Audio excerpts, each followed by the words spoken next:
Hey everyone, this is Cass from Cyborganic Corp, and today I'm going to show you how to add a video filter to your projects. So what is a video filter? A video filter is a digital asset that you can add into your projects and overlay or combined with other video footage in order to add details. For example, common video filters include subtle grain or camera distortion effects, as well as overlays. So why use a video filter? When done correctly, it can add subtle intricacies to your project, make it look more interesting to the eye. For this demonstration, I'm going to be using Blender, which is a free open source software you can download from their website or any of the verified mirror links. The other things that you will need are a video to use as your main footage and a video filter to apply to the project. I'll be using this simple video of my own logo bouncing around a little bit on the screen, and these video filters from my video filter pack.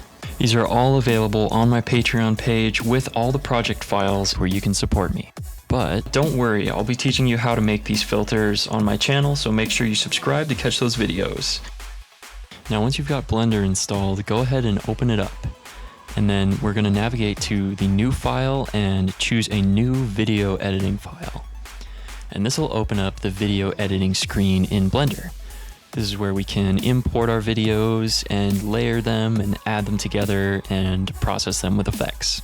So in order to get started, go here to the sequencer menu and click on the add button.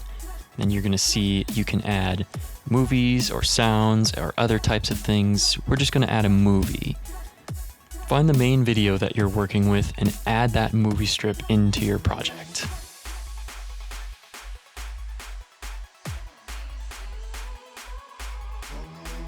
Down here in the bottom right, you can adjust your start and end time to determine how long you want your video to be.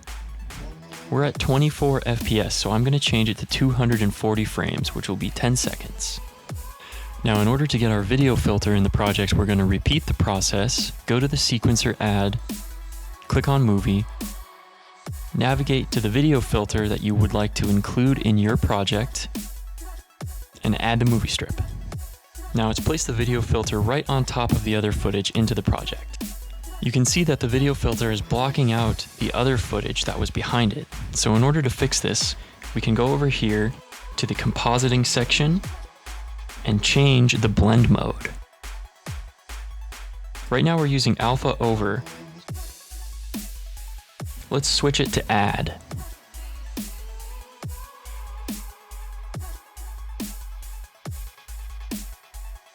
You can also adjust the opacity here if you want to make the effect more subtle.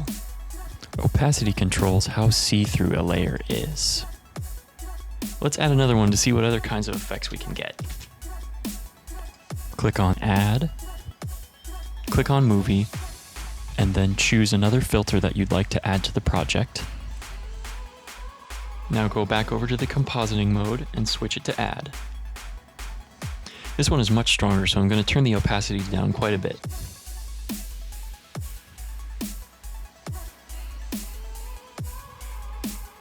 These video filters from my pack are 30 seconds long, so you have a little bit of room to play with if you want to try adjusting the start and end point of the video.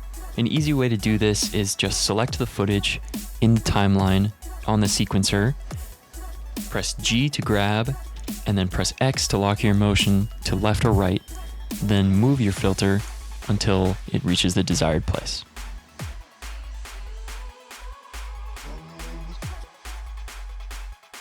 Great, let's mess with the opacity a little bit more. I'll switch to the other filter now and mess with the opacity there a bit too. Don't be afraid to keep playing with the settings until you get something that you're happy with.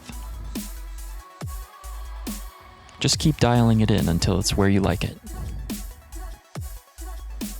This is one of the great benefits of using a video filter pack. You can combine and mix and match until you get something that's unique that you like.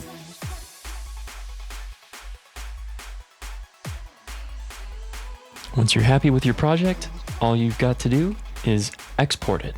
In Blender, this process is made very easy. I'm going to make it into an MP4. So go down here to the output settings. Under encoding, change the container to MP4. Give your render file a name and a location, hit accept, and in the top left corner on Blender, go to the Render tab and click Render Animation. This should be pretty quick because the video filters have already been rendered before. Blender will be able to process them quickly. I hope this was helpful for you. Thanks for watching. See you next time.